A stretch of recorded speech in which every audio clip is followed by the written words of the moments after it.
Miami 26, Florida 7, Dan. Mm-hmm.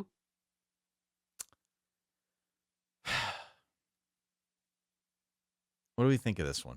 Okay, here's what I think about this one. I think Miami's a really good team. I think Miami has really good players. I think, because Game Day was there, right? In the morning time show, Correct. and Pat McAfee got in a Speedo and jumped off of like a 10-meter high dive platform, something, right? I only watched a few minutes, but they did something on Corey Hetherman, and it was like uh violent, like swarming violence is his like MO. And I love that because it's also the initials of this show. He's like a big SV guy.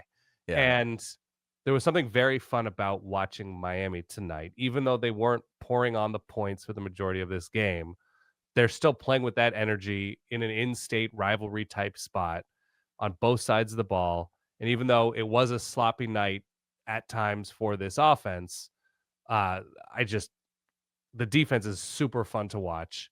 And again, I talk about sympathy for Nebraska fans, sympathy for Florida fans, in that you watch the Florida offense, and it's very clear that they have good players on this offense.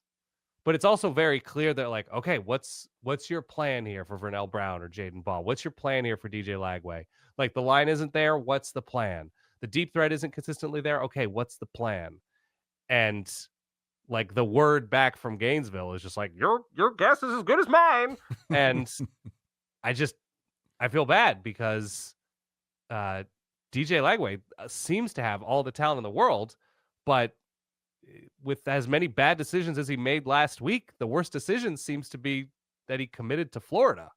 Like, he could have gone somewhere and be developed and have an offensive coordinator and a system and turned into what he potentially could be. Florida's not that place, and it doesn't seem like it's going to be that place for a little while.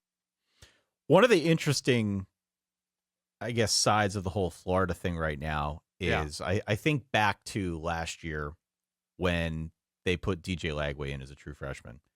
And of course, Billy Napier was on the hot seat then. This isn't a new thing. He's been on the hot seat for a while. But you put in a true freshman quarterback and you tend to buy yourself a little bit of grace. You know, you can experience some of those growing pains, and I think people will give you they'll give you a bigger safety net, let's say. Sure. Especially if you can't afford the buyout. Yeah. Especially if you can't afford the buyout. And that's the other side of it here, if you want to be super cynical about it. But it's something that Florida, it was a conscious choice that Florida made. Instead of buying him out, they're going to reinvest in the program. They're going to put better players around Lagway, which I think was a good idea. Sure. Billy Napier's out of excuses at this point, though. And one of the reasons why he's out of excuses is not just because he has the players, but because he remains insistent on calling these offensive plays. And this has been, like, I think, a real source of contention among the Florida people that write in to us week in and week out. But especially in a game like this, that, like, they were there.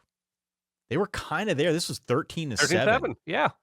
And they had a lot of momentum in the third quarter of this football game, and it subsequently vanished the deeper we got into this thing. Miami started to assert its will a little bit more. But, like, I'm thinking throughout the course of this game, watching, as you said, an offense that doesn't seem to have much of a philosophy or a plan or just a vision. I don't know.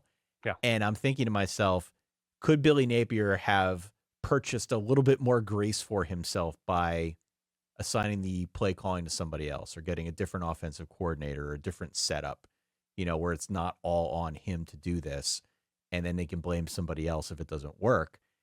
For whatever reason, they're still sort of doing the same thing, banging their head against the wall, driving Florida people insane, knowing, as you said, that there's a lot of talent on this offense, but not really knowing what to do with it. It's truly like a where do I put my hands moment. Yeah. With this Florida offense. And it's a bummer. It's a bummer because this one was there. They went 0 for 12 on third downs. Their defense played lights out, I thought, for the majority of this game, but they played lights out all year. They played lights out against all year. LSU, against USF, you name it. Yeah. And the other thing is, I would add this. Uh-oh. We did see a little bit of Mario mode at the end of this one, didn't we? Miami did tighten up a bit. They pulled away, they did score, but it was very conservative and tight late. Yeah. We saw a little bit of him going into that mode. I got the sound on the board at the ready from now until forever. If Miami's defense continues to look as legit as it appears to be, it's kind of a one-game season. It's in 2 weeks against Florida State. Florida State, yeah. Because there's no team on this schedule that seems to have the talent and the speed and the aggression on both sides of the ball. It doesn't mean they're going to go 12-0 or 11-1, but I'd much rather be a Miami guy than a field guy right now.